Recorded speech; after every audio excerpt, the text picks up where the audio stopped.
ہے کہ نقطہ دان نقطے کو سمجھتا نہیں، نقطہ بردار نقطے کو سمجھتا نہیں ہے۔ فرب حامل فقہ غیر فقیہ، فقہ کا حامل ہوتا ہے لیکن خود فقیہ نہیں ہوتا۔ آپ نے بڑا پیارا جملہ بولا تھا کہ انتم اطباء ونحن سیادلہ، ہے جی ابن اعمش کا قول، اے فقہا تم لوگ طبیب ہو اور ہم تو دوا فروش ہیں، ہم تو پنساری لوگ ہیں۔ تو آقا علیہ السلام کے ارشاد سے یہ باتیں ماخوذ ہیں۔ آقا فرما رہے ہیں ایسا ہوتا ہے، ایک بندے کے پاس نقطہ ہوتا ہے مگر اسے نقطے کی فہم اور سمجھ نہیں ہوتی۔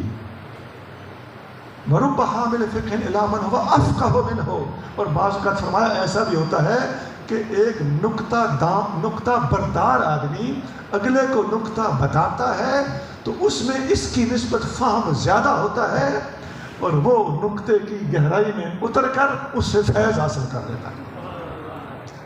یہ جو آستانوں پر مریدین کو آپس میں یہ جو صحبتیں رکھنے اور مذاکرات کرنے، آپس میں تبادلہ خیال کرنے، اپنے ذکر فکر کا تبادلہ کرنے، اپنی کیفیات اور مراقبے اور اپنے خواب سننے سنانے کی جو ترغیب دی جاتی ہے، اس میں اصل بات یہی ہوتی ہے۔ آپ نے تجربہ کیا ہوگا، بعض اوقات ایک نئے پیر بھائی کے منہ سے ایسی بات نکلتی ہے جو پرانے پیر بھائی کا کام کر دیتی ہے۔ الکلمۃ الحکمۃ دالۃ المؤمن حیث وجدها فهو احق بها، حکمت کی بات مومن کی میراث ہے، جسے بھی ملے جہاں سے بھی ملے وہ اس کا زیادہ حقدار ہوتا ہے۔ وہ جو کہتے ہیں نا خذ ما صفا داما کدر، میرے عزیزو ادب والوں کے لیے یہ بڑا نقطہ ہے۔ صاف چیز کو لے لو، جو تمہاری کیفیت کے مطابق نہیں ہے اس کو چھوڑ دو، جو تمہیں ٹھیک نہیں لگتی اس کو چھوڑ دو۔ ٹوٹل ہی ایک شخصیت کو غلط کہہ دینا، باتوں سے اختلاف ہو سکتا ہے، صحو بھی ہو سکتا ہے، یہ لوگ انبیاء نہیں ہیں لیکن ان کو باپے کہہ کے ٹھکرا دینے والا سخت بدتمیز ہوتا ہے نبی پاک علیہ السلام کے دین کا دشمن۔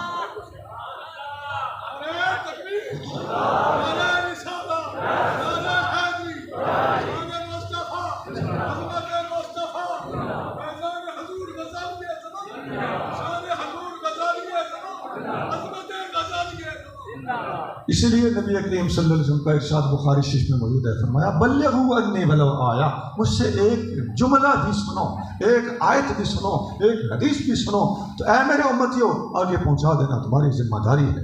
بلغوا، حکم دیا جا رہا ہے، تمام صحابہ کو حکم دیا جا رہا ہے کہ جو کچھ مجھ سے سنو آگے بتاؤ۔ اتنی جرت دنیا کے اندر ہمارے انبیاء علیہ السلام سب میں تھی۔ میں اس زمانے کی بات کر رہا ہوں، جتنا لٹریچر، جتنی کتب اس وقت دنیا کے اندر موجود ہیں، ہمارے نبی کریم صلی اللہ علیہ وسلم پر تنقید کرنے والوں کو ہم دعوت فکر دیتے ہیں کہ اتنی جرت کسی بندے میں حضور کے سوا دکھا دو جو یہ کہتا ہو کہ جو میں کہوں آگے پہنچا دو۔ اللہ کی قسم حدیث میں آتا ہے ما خرج منہ الا حق، ادھر اشارہ کر کے فرمایا یہاں سے حق کے سوا کچھ نہیں نکلتا۔ یہ جرت کہیں نہیں ملے گی۔ دشمن تنقیدیں کرتے رہتے ہیں لیکن ہمارے آقا صلی اللہ علیہ وآلہ وسلم جیسا صدق، زبان مبارک سے نکلنے والی ہر بات کی صداقت، صفائی، علمیت، نبی کریم صلی اللہ علیہ وسلم جیسی احتیاط دنیا کو کوئی مائی کلال کر کے تو دکھائے۔ مخالفتیں کرنا، کارٹون بنانا، خاکے بنانا آسان ہوتا ہے لیکن علمی طور پر، اخلاقی طور پر اور صحیح ضمیر کو مطمئن کرنے والا مقابلہ کر کے دکھانا حضور کے مخالفوں کے بس کا کام نہیں ہے۔ بے شک۔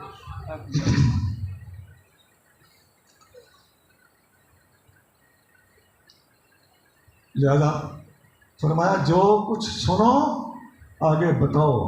عزیزان گرامی صرف سنو ہی نہیں، جو کچھ دیکھو آگے بتاؤ۔ ازواج مطہرات کو حکم تھا، اجازت تھی جو رات کے اندھیرے میں دیکھو، دن کے اجالے میں بیان کرو۔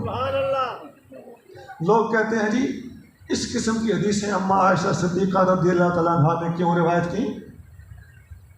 یہ اکٹھے غسل والی باتیں کیوں کی؟ تمہیں وہ ہزاروں لاکھوں حدیثیں نظر نہیں آتی جن میں اس قسم کی باتیں نہیں ہیں؟ تمہیں ایسی 2 4 5 حدیثیں ملی ہیں؟ تمہاری جیسی ذہنیت والے لوگوں نے تو اس طرح کی باتیں قرآن میں سے نکالنے کی اور قرآن پر تنقید کرنے کی سازش کی ہوئی ہے. جس طرح قرآن کے خلاف ایسی باتیں کرنا اور اکا دکا چند آیتوں پر تنقید کرتے ہوئے قرآن کے خلاف مقدمے تک چلانے کی سازش کرنا بکواس ہے، اسی طرح نبی کریم صلی اللہ علیہ وسلم کی اس قسم کی حدیثوں کے اوپر بھی اعتراض کرنا اور تنقید کرنا بکواس ہے. اور جو بتانا چاہ رہا تھا وہ یہ ہے کہ امت مسلمہ میں اس وقت پاکستان کے اندر لگ بھگ 55% عورتیں ہیں اور 45% مرد ہیں آلموسٹ. تو اتنی بھاری اکثریت تک نبی کریم صلی اللہ علیہ وسلم کی تعلیمات کس نے پہنچانی تھیں؟ یہ ذمہ داری اگر نبھائی ہے تو نبی کریم صلی اللہ علیہ وسلم کی ازواج مطہرات نے نبھائی ہے. اور ازواج مطہرات میں اگر سب سے زیادہ یہ فریضہ سر انجام دیا کہ ان کا نام ام المومنین عائشہ صدیقہ ہے. 2210 حدیثوں کی راویہ ہے، 2210. اور یہ بھی بتا دوں کہ جو بات زوجہ بتا سکتی ہے وہ بات شہزادی نہیں بتا سکتی، اگرچہ علم کی کمی نہ ادھر ہے نہ ادھر. اور یہ بھی عرض کر دیں کہ آقا کریم صلی اللہ علیہ وسلم کی شہزادیوں کو دنیا میں رہنے کا موقع بھی کم دیا گیا، جبکہ اما عائشہ صدیقہ رضی اللہ تعالیٰ عنہا نے طویل عمر پائی اور نبی کریم صلی اللہ علیہ وسلم کے بعد سال ہا سال تک حدیث کی خدمت کرتی رہی. تو یہ سارے پہلو ہیں جو کلمات حق ہیں، اور تحقیقی بندوں کے پاس ان باتوں کا توڑ اور جواب نہیں ہے. البتہ جس کی زبان لمبی ہوتی ہے وہ اپنی زبان کو باہر نکالنے سے اور ہف ہف کرنے سے باز نہیں آتا.